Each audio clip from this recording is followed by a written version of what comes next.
ठाकुर जी को फल से, ठाकुर जी को व्यंजन से रुचि नहीं होती, ठाकुर जी को व्यंजन लाने वाले के भाव से रुचि होती है। जैसे हमारा भाव कैसा है, हमारी सब्जी देख करके, मिठाई देख करके मुंह में पानी आता है। ठाकुर जी व्यंजन से मुंह में पानी नहीं आता, व्यंजन लाने वाला, बनाने वाला किस भाव से, उससे ठाकुर जी प्रसन्न होते। आप दुनिया भर के मिर्च मसाले बढ़िया करके खिचड़ी बनाओ, ठाकुर जी नहीं आते। पर कर्मा बाई वो बिना नहाए धोए बनाती है, और कभी कभी खिचड़ी चलाने के लिए अपने दांतुन के पिछले भाग से ही चला देती है, दांतुन करते करते, और बिना नहाए धोए पात्र में लेकर के ठाकुर जी के आगे धर देती है। श्री जगन्नाथ जी दौड़े दौड़े आते हैं उसकी खिचड़ी पाने। क्यों? व्यंजन की दृष्टि से, व्यवहारिक दृष्टि से और मेरी आपकी दृष्टि से वो खिचड़ी पाने योग्य नहीं है, पर बनाने वाली का भाव इतना श्रेष्ठ है कि ठाकुर जी जगन्नाथपुरी से दौड़ के आते थे खिचड़ी पाने। तो एक बात याद रखिएगा, आप यदि ये सोचते हैं कि श्री पंडरीनाथ भगवान को विशिष्ट व्यंजन दिया जाए, विशिष्ट व्यंजन उनको प्रिय नहीं है, देने वाले का स्वभाव कितना विशिष्ट है, तो फिर वस्तु चाहे कितनी भी सामान्य हो ठाकुर जी को प्रिय लगती है। भैया सबरी के चरित्र में क्या हुआ? सबरी ठाकुर जी के लिए बेर लेके बैठी है, तो उसके मन में आया कि मैं ठाकुर जी को खट्टे बेर नहीं खिला सकती, तो पहले चख के देखती है, मीठा होता है तो ठाकुर जी को देती है, खट्टा होता है तो फेंक देती है। अब ठाकुर जी झूठा नहीं पाते, लेकिन सबरी का भाव इतना प्रिय है, सबरी के प्रेम इतने प्रिय हैं कि ठाकुर जी उसको पाने लगे। एक चरित्र ऐसा आता है कि ठाकुर जी पाते थे, सबरी इतने में दूसरा बेर चख करके देती थी, ठाकुर जी के हाथ में ऑलरेडी एक होता था, तो ठाकुर जी उसको लेके पीछे खड़े लक्ष्मण जी को देते, लो लक्ष्मण जी पाओ। लक्ष्मण जी बेर लेके कहते झूठा है, मैं कैसे खाऊं? तो राम जी तो बैठे हैं बेचारे, अब उनसे तो दूर फेंक देते, तो ऐसे मुंह चलाते, हाँ खा रहे हैं। लेकिन राम जी जानते थे, बोले लक्ष्मण खा नहीं रहा, फेंकता जा रहा है दूर। जब लक्ष्मण जी को शक्ति लगी और श्री हनुमान जी महाराज संजीवनी बूटी लेकर के आए, पूरा पर्वत लेकर के आए, वैद्यों ने संजीवनी निकाल करके जैसे लक्ष्मण जी को प्रदान की, लक्ष्मण जी जीवित हो गए। तो जब वापस लौट करके अयोध्या गए, तो लक्ष्मण जी ने राम जी से कहा, भैया आपकी आज्ञा हो तो ये संजीवनी पर्वत जो है लंका में आया है हिमालय से, जिससे हमारे प्राण रक्षा हुई, इसको अयोध्या ले चलें। वे क्यों? बोले इसमें बढ़िया बढ़िया संजीवनी बूटी है, कभी किसी को पीड़ा होगी दे दिया करेंगे। तब राम जी बोले, इन संजीवनी बूटियों से केवल तुम्हारी प्राण रक्षा हो सकती थी और किसी की नहीं होगी। लक्ष्मण जी बोले क्यों? ये तो संजीवनी बूटी है। बोले संजीवनी बूटी कैसे निर्मित हुई? बोले कैसे हुई? बोले सबरी जो झूठे बेर कर करके देती जा रही थी और तुम खा के नहीं फेंकते जा रहे थे, वही संजीवनी बूटी बने।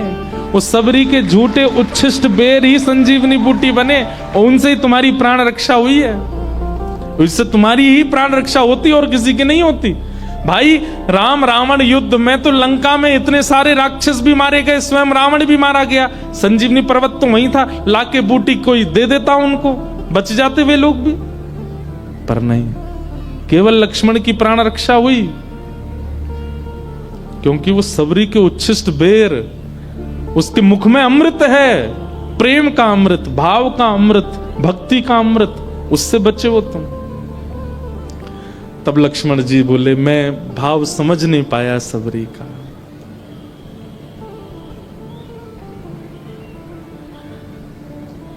तो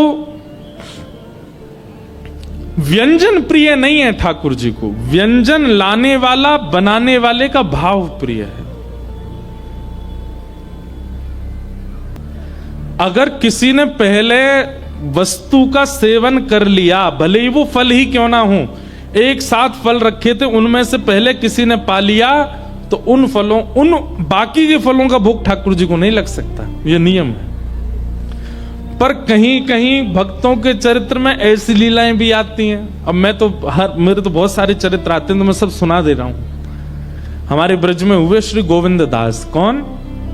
गोविंद दास ठाकुर जी के सखा थे, ठाकुर जी उनके साथ खेलते थे।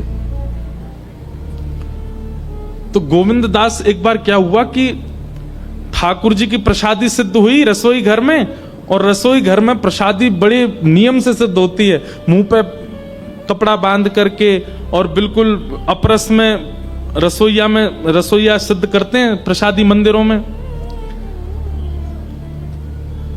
मुंह पे कपड़ा क्यों बांधते हैं कि कहीं प्रसाद की सुगंधी अगर हमको आ गई तो कहीं सुगंधी से हमारी जीभ में पानी आ गया तो ठाकुर जी भोग नहीं लगाएंगे, इसीलिए उसको कहते हैं अमनिया।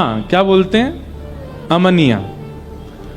ठाकुर जी को जो निवेदित नहीं हुआ है, वो रोटी, वो सब्जी, वो दाल जो आपने बनाई, उसको बोलते अमनिया, मतलब उस पर हमारा मन भी नहीं आया अभी तक।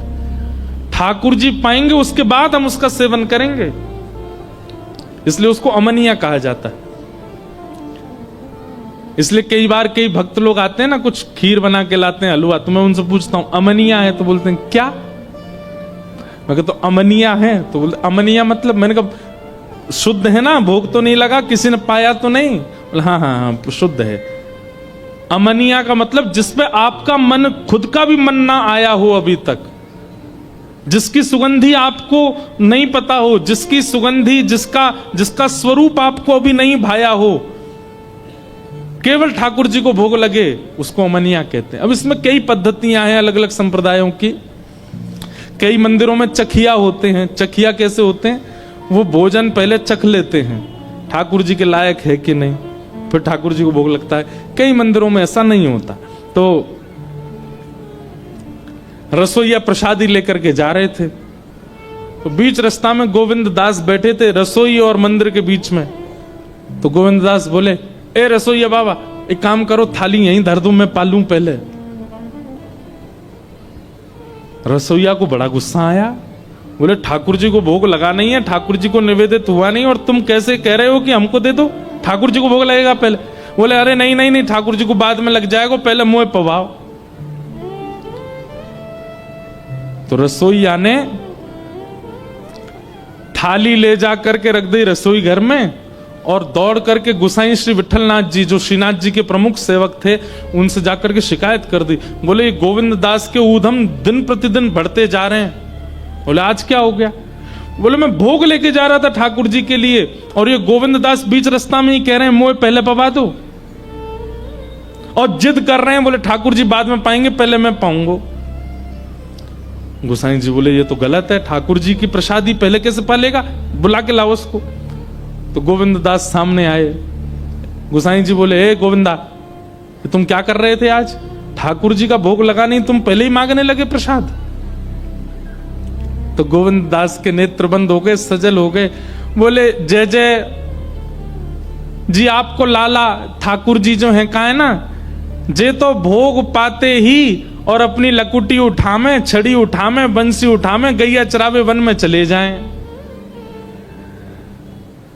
और फिर ये जब चले जाएं, भोग के बाद आरती होवे, आरती के बाद मंदिर बंद होते, तब ये चले जाते हैं, उसके बाद हम लोगों को प्रसाद मिलता है। हम प्रसाद पावे में रहे में, तब तक ये वन में चले जाएं। अब मैं प्रसाद पाके जब वन में जाऊं तो ये ढूंढते नहीं मिले, फिर मुझे पूरा दिना निकल जाए, मैं खूब ढूंढूं, वन में ना मिले, वृक्षन पे ना मिले, यमुना जी पे ना मिले, सब जगह ढूंढ आऊं, और इतने में ही संध्या के घंटे घड़ियाल बज जाएं, ठाकुर जी के उत्थापन की आरती होने लगे। ब्रजभाषा समझ आ रही है? हमारे ब्रज में एक रीति है कि 12 साढ़े 12 बजे सारे मंदिर बंद हो जाते हैं, और फिर शाम को 4:30 5 बजे खुलते हैं। मैंने कितनी बार कथा में कहा है, ठाकुर जी सोते नहीं है, ठाकुर जी गैया चराने गए हैं वन में, इसलिए मंदिर बंद होते हैं। बिहारी जी, राधा रमन जी, राधा वल्लभ जी, सारे मंदिर बंद होते हैं दोपहर में। क्यों? ठाकुर जी गैया चरावे गए हैं। तो गोविंद दास बोले आप भोग पधराओ, भोग पधरावे के बाद फिर आरती करो, आरती के बाद फिर कपाट बंद करो, ये तो चले जाएं गैया चरावे, और फिर बाकी बाद हमें मिले प्रसादी।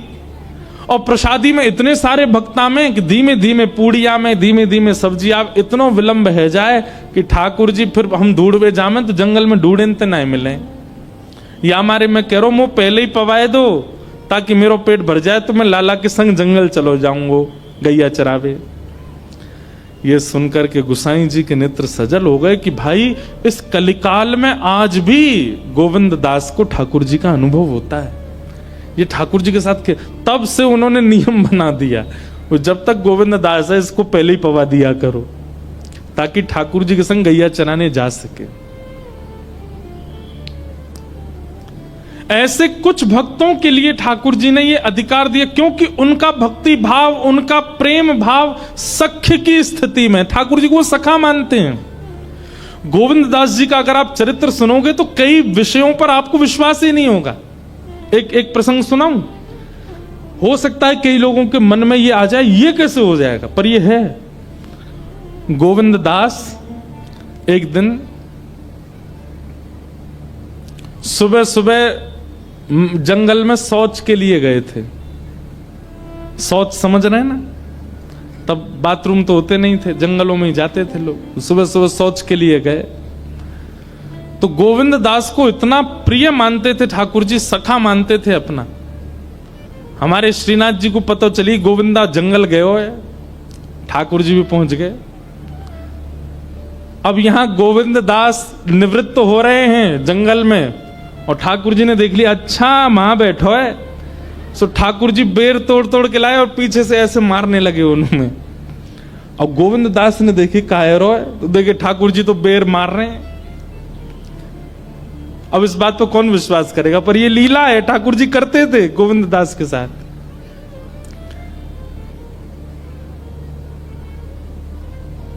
ऐसे ऐसे चरित्र हैं।